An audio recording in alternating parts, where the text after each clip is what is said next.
এখন গাঁৱত এটা ল'ৰাই সেই গাঁৱৰে ছোৱালী এজনীক তাৰ নিজৰ প্ৰাণতকৈও ভাল পাই পেলাইছিল। সিহঁতৰ ভালপোৱাক লৈ কিন্তু ল'ৰাটোৰ ঘৰখনে একেবাৰে ভাল পোৱা নাছিল। সেয়ে ঘৰৰ মানুহে আৰু বংশ পৰিয়ালে তাক প্ৰায়ে টানকৈ কথা শুনাইছিল।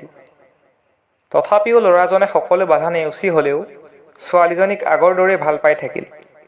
ল'ৰাটোৱে ছোৱালীজনীক যেতিয়া লগ কৰিছিল তেতিয়া তাই তাক এটা কথাই কৈছিল, তুমি মোক কিয় ইমান ভাল পাই পেলাইছা? মোৰ দৰে এজনী অন্ধ ছোৱালীক বিয়া কৰাই তুমি কিয় নিজৰ জীৱনটো ধ্বংস কৰিবলৈ বিচাৰিছা? মই তোমাৰ যোগ্য নহওঁ। তোমাৰ প্ৰয়োজনীয় সকলোবিলাক মৰম মই তোমাক দিব নোৱাৰিম। সেয়ে তুমি মোক পাহৰি আন কাৰোবাক আঁকোৱালি লোৱা। ছোৱালীজনীৰ কথাত ল'ৰাটোৱে সদায় অকল এটা কথাই কয়, তুমি একো চিন্তা কৰিব নালাগে। চাবা, তুমি এদিন তোমাৰ দৃষ্টিশক্তি নিশ্চয় ঘূৰাই পাবা। মই তোমাক কেতিয়াও পাহৰিব নোৱাৰোঁ। তুমিয়েই মোৰ জীৱনৰ প্ৰথম প্ৰেয়সী। জীৱন মৰণৰ বাবে তোমাক মোৰ হৃদয়ৰ মাজত বন্দী কৰি ৰাখিছোঁ। কোনো কাল খটৰুৱে তোমাক মোৰ পৰা আঁতৰাই নিব নোৱাৰে। এইদৰে সিহঁতৰ মৰম ভালপোৱাবিলাক চলি থাকিল।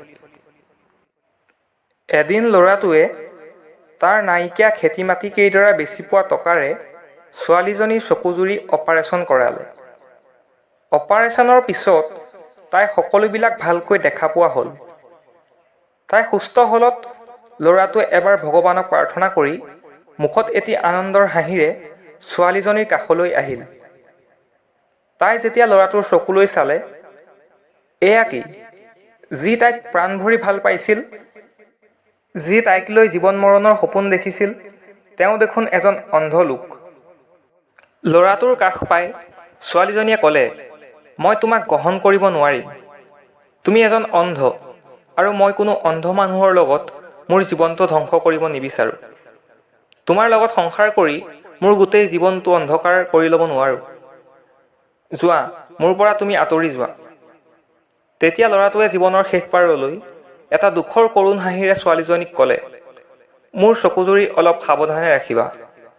তোমাক মই আৰু কেতিয়াও আমনি নকৰোঁ। হুকহুকাই এটা বিষাদৰ কান্দোনে সি আঁতৰি যায়।